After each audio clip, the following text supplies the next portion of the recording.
Ciao, and welcome to the Grapefully Yours Wine Podcast, coming to you from our beautiful headquarters in downtown Lowell at the InsideLowell.com studios. Today we have a very special guest on our show. Is it another VIP guest? I would say it's a VIP guest. Yeah. I'm talking to my co-host, the wine butler, Mike Pigeon, who's situated right in the corner. Like every wine butler, he has to go get the wine, the glasses, check everything out.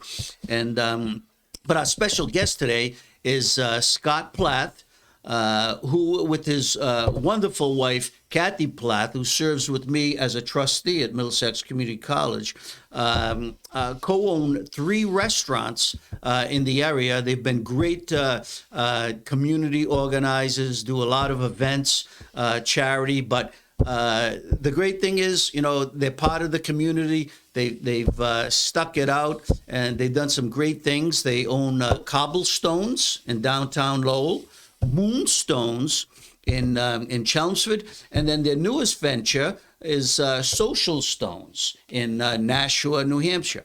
And what makes all these places so valuable, and I believe, is because they're unique. They're unique to their audiences. They have unique menus, and that's one of the things I want to talk to Scott about, because he's been a great restaurateur. He tracks trends, and he's usually ahead of the curve, and it's been some challenging times these last couple of years through COVID. And Scott, how do you do it? I mean, you've always coming up, when most restaurants were reducing, you went ahead and started this venture in Nashua, Social Stones, which is a little different from your other restaurants and stuff, and you pushed ahead. And well, I'll tell you. It's Stone Social, but I'm sorry, Stone Social. Okay, we had to get a stone in it. Well, lots Social. of people, you know what? I didn't anticipate that would be confusing, but it confuses a lot of folks. So people say to me all the time, "I'll meet you at Stones." I'm like, "Which one?" It's like so. Yeah, so Stone Social, and the concept was derived prior to the pandemic.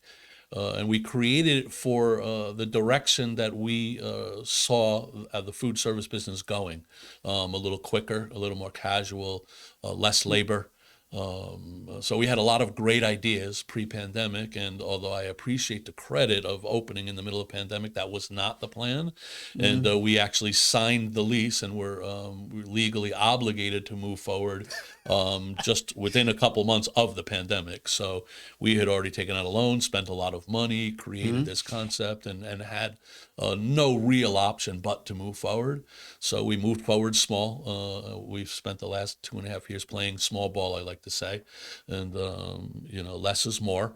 And then we rebuild carefully, slowly and carefully, within what we believe we can handle without compromising quality, without compromising the mentality of the team, and keeping people working and making money, but just on a smaller scale than pre-pandemic, when we were balls to the wall. Can I say that? Yes, you can say it. Sure. We're not censored by Facebook, Twitter, or Elon Musk or anybody. So that's good. That's good. All right. But getting back to my point, I mean, each one of your restaurants is unique in itself. Yeah. So why don't you tell us a little about that, how you devised that? I mean, Cobblestones has a different menu, different makeup than Moonstones. I mean, it's still the same hospitality and dedication, but I'm saying, so what was it's a chain within a chain, I like to say, your hospitality group. You've got your own hospitality group. Right, correct. Yes. Well, Cobblestones, Moonstones, and I'll digress and return. Moonstones is more of my style of restaurant. I grew up in New York in a very culturally diverse area. I grew up eating a lot of different styles of food. And so that's what I grew up loving. But when we were looking for a place to open our first restaurant back in 92, 93, we happened across the old Dutton Street Grill, thanks to my father-in-law, who worked at City Hall at the time. And we were looking for a small cafe catering operation because we were already catering and we were becoming too big to do it out of our houses. So we're looking for a small location, and all of a sudden there was this 12,000 square foot historic building available, and the owner was tired of managing it and owning it. So it was really timing, and we talked a lot about what would be right there, and it was just the building lends itself to more of an American style fare, and the whole historic nature of the city. So I think Cobblestone and Lowell at the time had very little. It was inspired mostly by the fact that Kathy and I would go out on Friday night and wouldn't know where to go to get a fresh hamburger and beer in a green bottle. So you'd have to go to Nashua or to Boston. So let's be that for ourselves, actually. And it must mean that there are people in the community who feel the same way. So what year was that when you I started? was 94. We opened June of 94. Okay. Yeah. So I came to Lowell in 89. Yeah. So 28 and a half years we've been there. And we've gone through a number of iterations. When we opened, Lowell is very funny.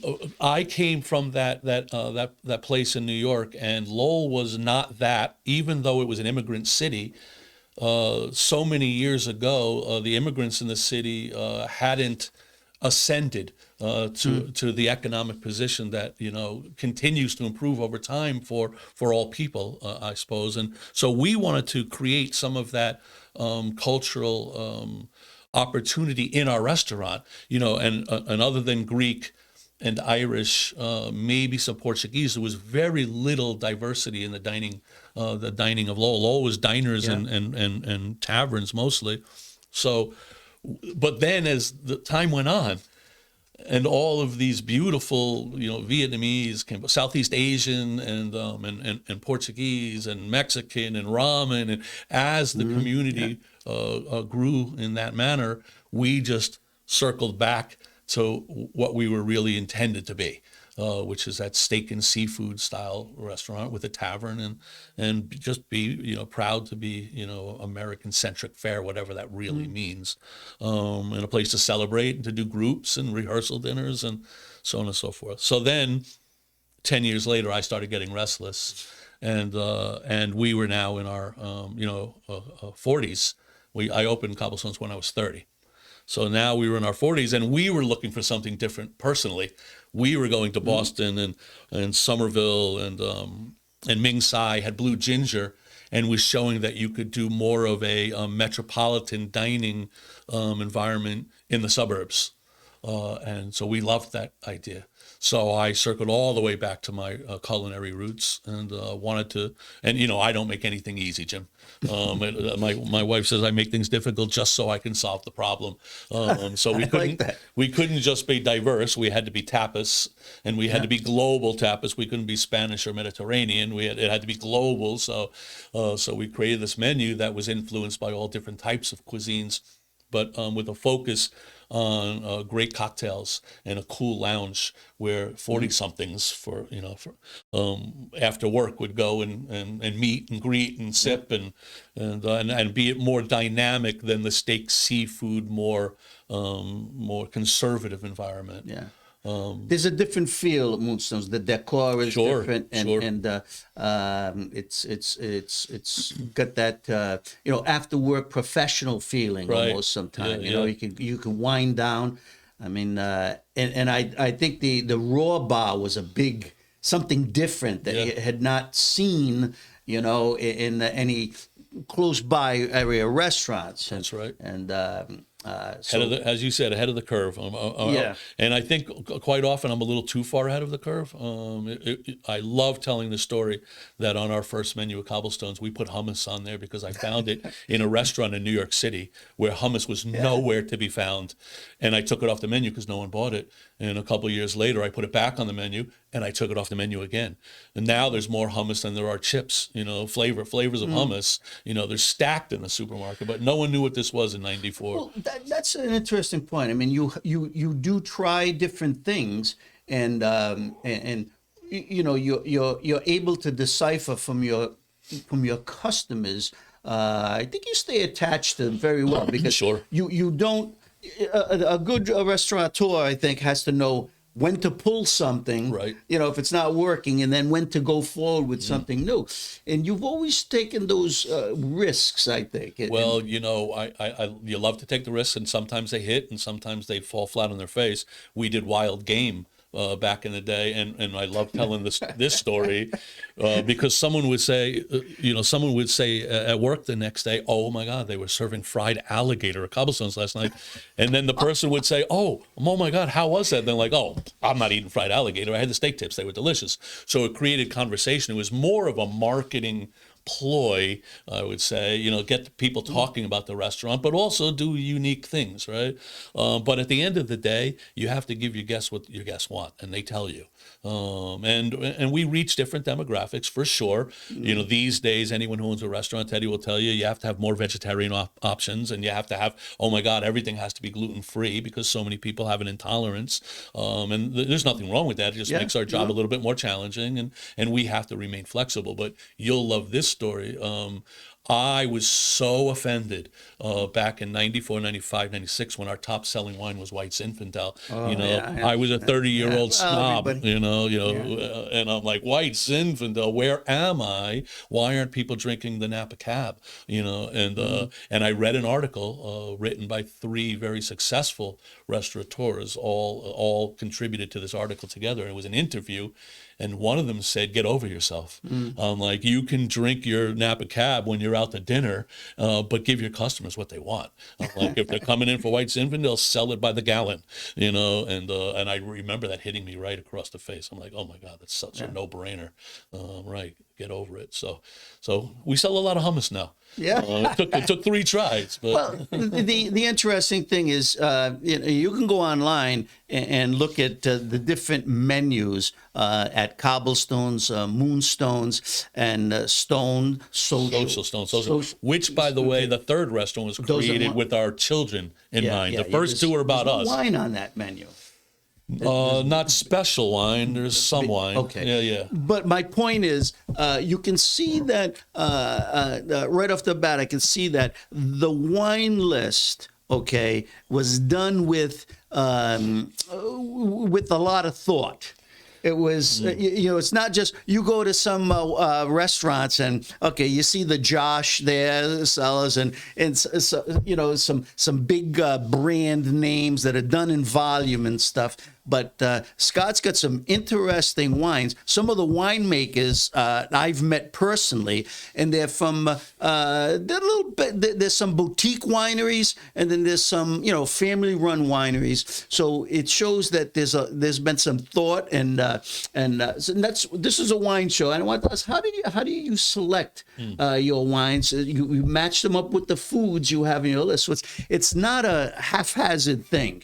It's a really interesting. So well, you asked me earlier how we do it, and Kathy, who has taught me so many things through the years, quoted many years ago that the key to success is surrounding yourself with people who are smarter than you are, and so again, in inspirational words that I try to live by. And did you ever think of politics? No, I could never pass the test. No. So surrounding is So we had a director of operations that we hired post-pandemic. We had a great director of operations who got us to Stone Social, and he was going to be a partner. And then COVID changed everything. So we hired this fellow who one of his many strengths was he was a sommelier. So he had great wine knowledge, and during the pandemic, everything was reduced to the bare minimum. So we had very small wine selections. We cleared out our cellars because we needed that money in the bank to pay the bills. And then, like everything, staffing as well as wine, we built back one person and one bottle at a time. And this fellow, Peter Meringue, who's now in D.C. He only made it 4 months, but for reasons that aren't important to this show, we asked our wine sellers to put together a menu, the people who provide us with wine, and they wrote a menu, but the menu was very similar to what you were saying. because they are pressured by the huge wineries and the mass producers to get those wines on lists. And I've never wanted that. I've always wanted to find things that were a little more esoteric and you don't see in displays, floor displays in the liquor shops. So he took that and he said, no, no, no. And he presented a whole different list within 24 hours. He's like, these are going to be some great winemakers and great wines for the money. And he did a beautiful job, and people rave about our wines. It's not a big list anymore, but less is more. Again, quality over quantity. Yeah, and I think that's what some of these big Boston restaurants is a Capitol Grill. Okay, they can afford to have this huge wine cell and put everything on the list. But the question is it going to really help your dining experience? Paying an exorbitant fee. I mean, some people do it. I mean, I've done it myself for special occasions. But what struck me really, I was very impressed because. Scott I brought in this Chelsea Merlot. He's got one of my favorite winemakers, Nick Goldschmidt, who I've met several times at the Wine Connection. And Scott has two of his labels, the Fidelity Zinfandel from California, which is outstanding, but the Chelsea Merlot, Nick Goldschmidt's, this is from Alexander Valley. I mean, Merlot is such a great grape, and Scott has it on his wine. This is one of my favorites. Nick Goldschmidt is a wine consultant throughout the world. He and his wife Yolna have their own winery, and they own two vineyards in right outside of Napa Valley. The winery's in Healdsburg. But he's named three wines after his daughters: Chelsea, Catherine, and Hillary. Two are Cabernets. But this Merlot, the bottle sells for at the winery, they sell it for $25 a bottle. I bought this at the Wine Connection for $16. Okay, and this is the 2020. So.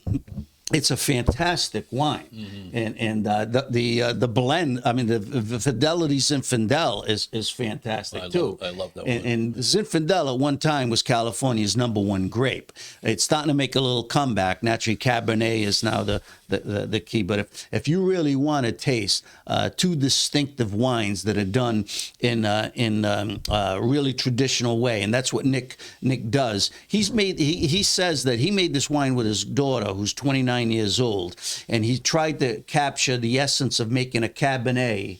He did this Cabernet style, which means he wanted that big fruity flavor, but he wanted it elegant. And most Merlots are very nice, soft, fruity and stuff. So I want to taste this a little with Scott. But what would you pair this with? You think you've got great burgers and on your. Yeah, I think that's the steaks. I would leave that to you more than myself, but sure, the burger comes quickly to mind for a Merlot.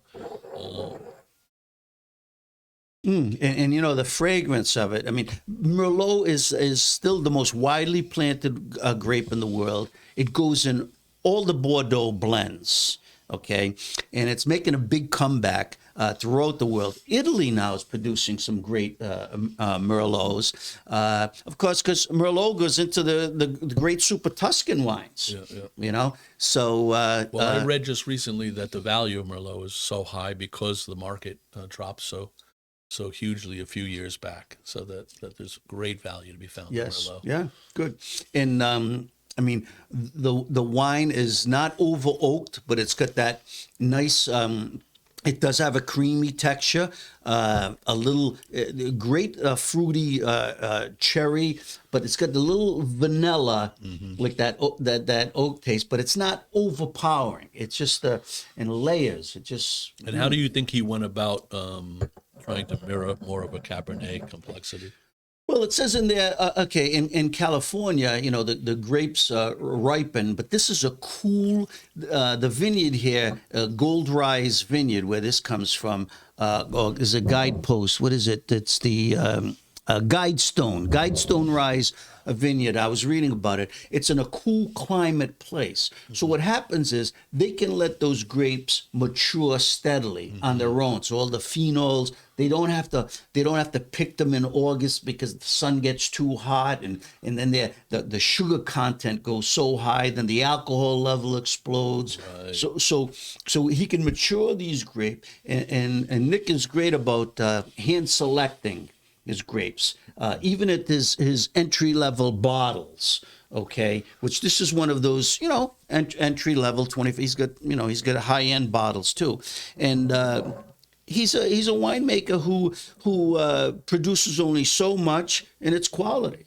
because they, just like you do your food and stuff, you want customers to come back. If the consistency is different from year to year, people aren't going to come back. Sure. Right? Well, that's the key. Consistency. So that's his is key. king. He wants Yep. this taste, what you're tasting in 2019, he wants you to taste it again in 2020. Yeah, that's So, delicious. Now, yeah. Patrick will be very honored when I tell him that you are sending accolades his And way. Yeah. matter of fact, I just sent a case of Nick's wine down to Florida, so I'll be going down to Florida for a month, and we always send down some whites. He's got a great Chardonnay, singing tree Chardonnay. All right. Of course, the price has exploded like everything Yeah, else. sure. So But you think we should put the blend on the menu, maybe? I think the blend. I love the Zinfandel. Most people don't understand the great taste and the history Zinfandel has in this country. But the blend is a good one, because I think more and more people are trying the blends. They're cheaper because the Cabernet prices are going up. Right. So they blended it with the Merlot, and it's reasonably priced. It's the same price as your Fidelity Zinfandel. But what I want to talk about now is what do you see in the future? What are your plans for anything new for Cobblestones, Moonstones, and Stone Social, or you're just going to make things better all the way around, improving? I told my leadership team at our last meeting that I wanted to put the words survival behind us, and pandemic behind us, and I think that this year we're pretty committed to continue to build upon the basics that we've been focused on, and focus on growth, just doing what we're doing a little bit better, expanding the menus just a little bit more within the confines of the chef's abilities, because they continue to be short-staffed, and we need to keep them intact. Just a little bit of growth, but no, just stay the course, Jim, and be solid and consistent, as you said, consistent quality. And our reviews right now are off the charts. So our sales aren't. But the people who are coming appreciate what we're doing, and so I think that from day one was the key to just build your business around those that that love what you do and tell others.